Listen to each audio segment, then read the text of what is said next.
Hare Krishna, Krishna Krishna, Hare Hare।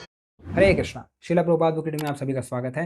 आज हम पढ़ने जा रहे हैं श्रीमद् भगवद गीता यथारूप का चौथे अध्याय का 35 से 42वां श्लोक। हरे कृष्ण। तो चलिए पढ़ते हैं 35वां श्लोक।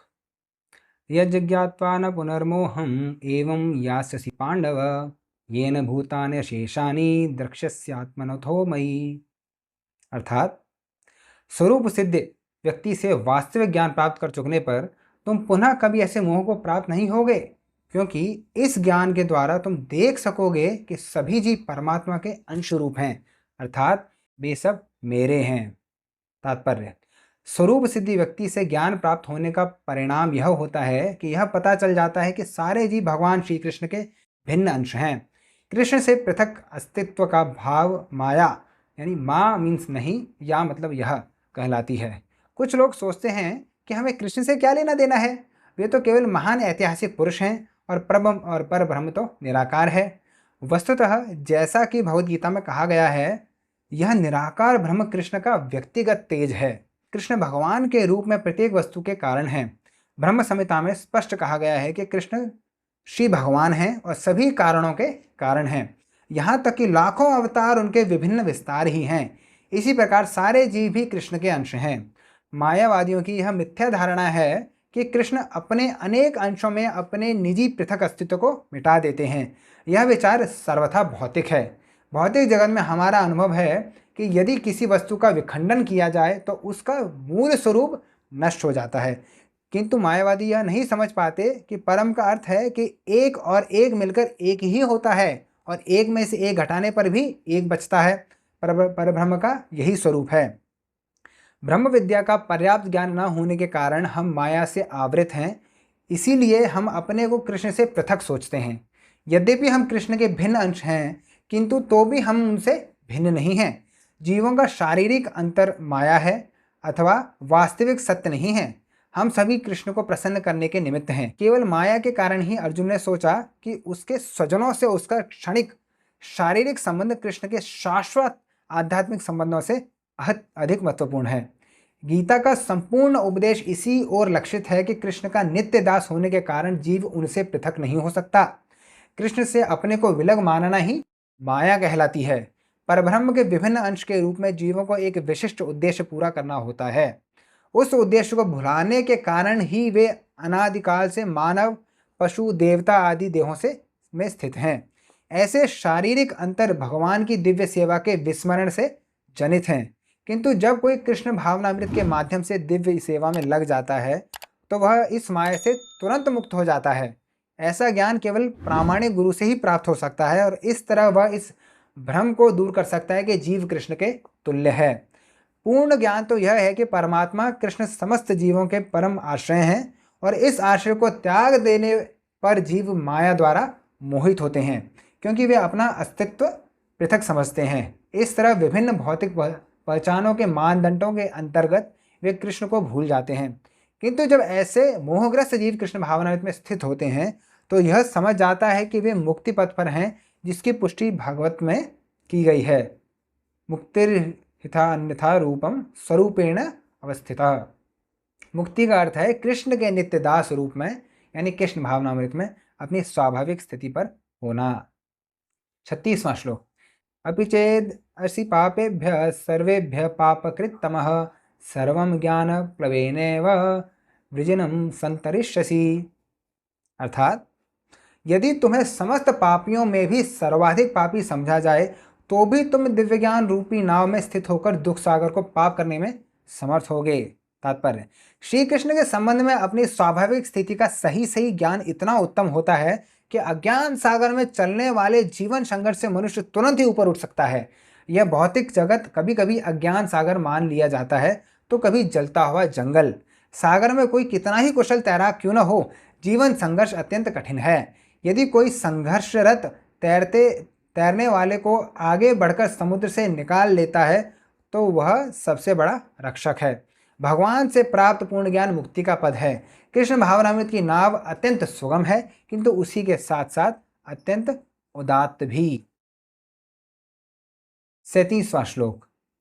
यथेधांसि समिग्धोऽग्निर्भस्मसात् कुरुतेऽर्जुन ज्ञानाग्निः सर्वकर्माणि भस्मसात् कुरुते तथा।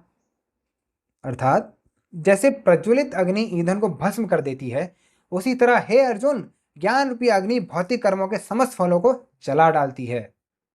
तात्पर्य, आत्मा तथा परमात्मा संबंधी पूर्ण ज्ञान तथा उनके संबंध की तुलना यहाँ अग्नि से की गई है। यह अग्नि न केवल समस्त पाप कर्मों के फलों को जला देती है, अपितु तो पुण्य कर्मों के फलों को भी भस्मसात करने वाली है। कर्म फल की कई अवस्थाएं हैं, शुभारंभ, बीज, संचित आदि, किंतु जीव को स्वरूप का ज्ञान होने पर सब कुछ भस्म हो जाता है, चाहे वो पूर्ववर्ती हो या परवर्ती। वेदों में बृहदारण्यक उपनिषद में कहा गया है, उभे उभयवेश एते तरत्मितः साध्व साधुनी। मनुष्य पाप तथा पुण्य दोनों ही प्रकार के कर्मफलों को जीत लेता है। 38वां श्लोक। नहि ज्ञानेन सदृशं पवित्रम इह विद्यते तत्स्वयं योग संसिद्ध कालेनात्मनि विन्दति। अर्थात इस संसार में दिव्य ज्ञान के समान कुछ भी उदात्त तथा शुद्ध नहीं है।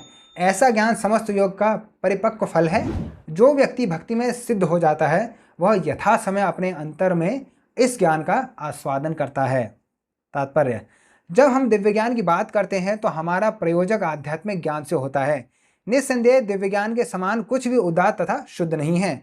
अज्ञान ही हमारे बंधन का कारण है और ज्ञान हमारी मुक्ति का। यह ज्ञान भक्ति का परिपक्व फल है। जब कोई दिव्य ज्ञान की अवस्था प्राप्त कर लेता है तो उसे अत्यंत शांति खोजने की आवश्यकता नहीं रहती, क्योंकि वह मन ही मन शांति का आनंद लेता रहता है। दूसरे शब्दों में ज्ञान तथा शांति का पर्यवसान कृष्ण भावनामृत में होता है। भगवत गीता के संदेश की यही चरम परिणति है। 39वां श्लोक। श्रद्धावा लभते ज्ञानम तत्परः संयतेन्द्रियः ज्ञानम लब्ध्वा परम शांतिम अचिरेणाधिगच्छति। अर्थात जो श्रद्धालु दिव्य ज्ञान में समर्पित है और जिसने इंद्रियों को वश में कर लिया है, वह इस ज्ञान को प्राप्त करने का अधिकारी है और उसे प्राप्त करते ही वह तुरंत आध्यात्मिक शांति को प्राप्त होता है। तात्पर्य, श्री कृष्ण में दृढ़ विश्वास रखने वाला व्यक्ति ही इस तरह का कृष्ण भावना भावित ज्ञान प्राप्त कर सकता है। वही पुरुष श्रद्धावान कहलाता है जो यह सोचता है कि कृष्ण भावना भावित होकर कर्म करने से वह परम सिद्धि प्राप्त कर सकता है। यह श्रद्धा भक्ति के द्वारा तथा हरे कृष्ण कृष्ण कृष्ण हरे हरे, हरे राम राम राम हरे हरे मंत्र के जाप द्वारा प्राप्त की जाती है, क्योंकि इससे हृदय की सारी भौतिक मलिनता दूर हो जाती है। इसके अतिरिक्त मनुष्य को चाहिए कि अपनी इंद्रियों पर संयम रखे। जो व्यक्ति कृष्ण के प्रति श्रद्धावान है और जो इंद्रियों को संयमित रखता है, वह शीघ्र ही कृष्ण भावनामृत के ज्ञान में पूर्णता प्राप्त करता है। 40वां श्लोक। अज्ञश्चाश्रद्धानश्च संशयात्मा विनश्यसि नायं लोकोस्ति न परो न सुखम संशयात्मनः। अर्थात किंतु जो ज्ञानी तथा श्रद्धाहीन व्यक्ति शास्त्रों में संदेह करते हैं, वे भगवत भावनामृत नहीं प्राप्त करते, अभी तो नीचे गिर जाते हैं। संशयात्मा के लिए न तो इस लोक में न ही परलोक में कोई सुख है। तात्पर्य, भगवत गीता सभी प्रामाणिक एवं मान्य शास्त्रों में सर्वोत्तम है। जो लोग पशुतुल्य हैं उनमें न तो प्रामाणिक शास्त्रों के प्रति कोई श्रद्धा है और न उनका ज्ञान होता है, और कुछ लोगों को यद्यपि उनका ज्ञान होता है और उनमें से वे उदाहरण देते रहते हैं, किंतु उनमें वास्तविक विश्वास नहीं रखते। यहाँ तक कि कुछ लोग जिनमें भगवत गीता जैसे शास्त्रों में श्रद्धा होती भी है, फिर भी वे न तो भगवान कृष्ण में विश्वास रखते हैं न उनकी पूजा करते हैं। ऐसे लोगों को कृष्ण भावनामृत का कोई ज्ञान नहीं होता, वे नीचे गिर जाते हैं। उपर्युक्त सभी कोटि के व्यक्तियों में जो श्रद्धालु नहीं होते और सदैव संशयग्रस्त रहते हैं, वे तनिक भी उन्नति नहीं कर पाते। जो लोग ईश्वर तथा उनके वचनों में श्रद्धा नहीं रखते, उन्हें न तो इस संसार में न भावी लोक में कुछ हाथ लगता है। उनके लिए किसी भी प्रकार का सुख नहीं है। अतः मनुष्य को चाहिए कि श्रद्धा भाव से शास्त्रों के सिद्धांतों का पालन करे और ज्ञान प्राप्त करे। इसी ज्ञान से मनुष्य आध्यात्मिक अनुभूति के दिव्य पद तक पहुंच सकता है।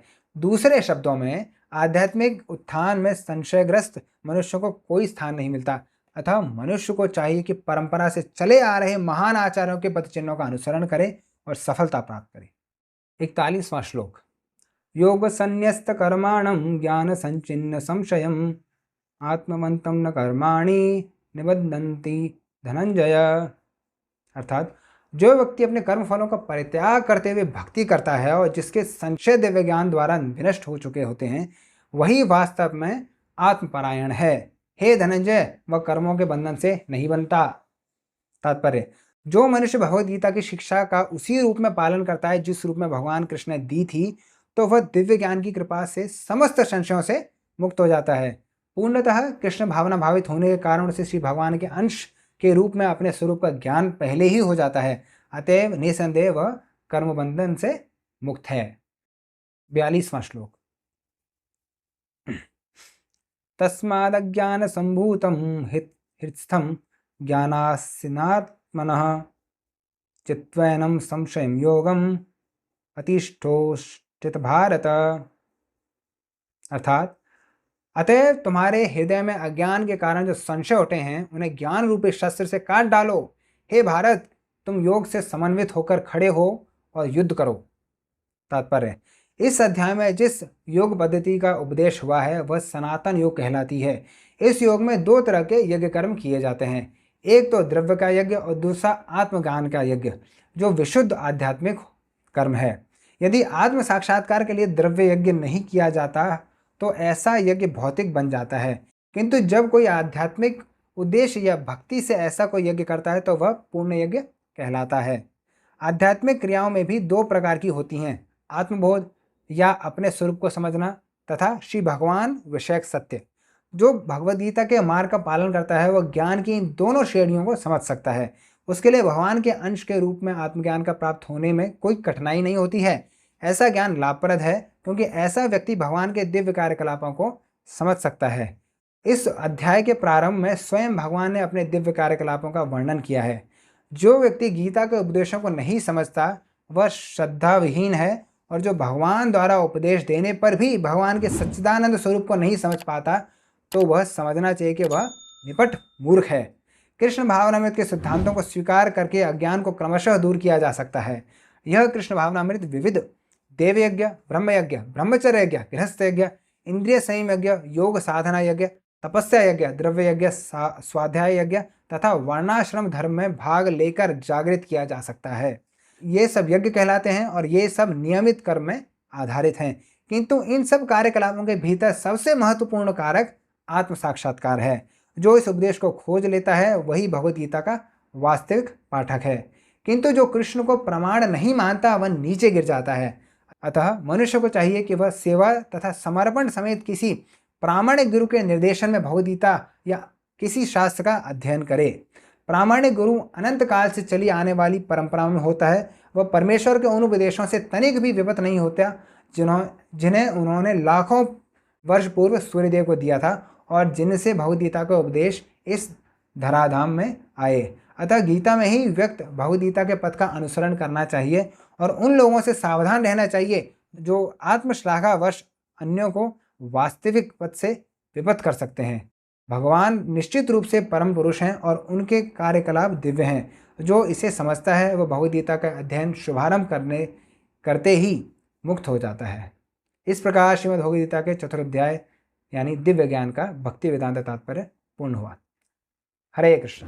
बहुत बहुत धन्यवाद आपका इस वीडियो को देखने के लिए। आपका कोई प्रश्न तो कमेंट बॉक्स में डालिए और आपको अच्छा लगे तो चैनल को लाइक करिए, शेयर करिए। हरे कृष्ण।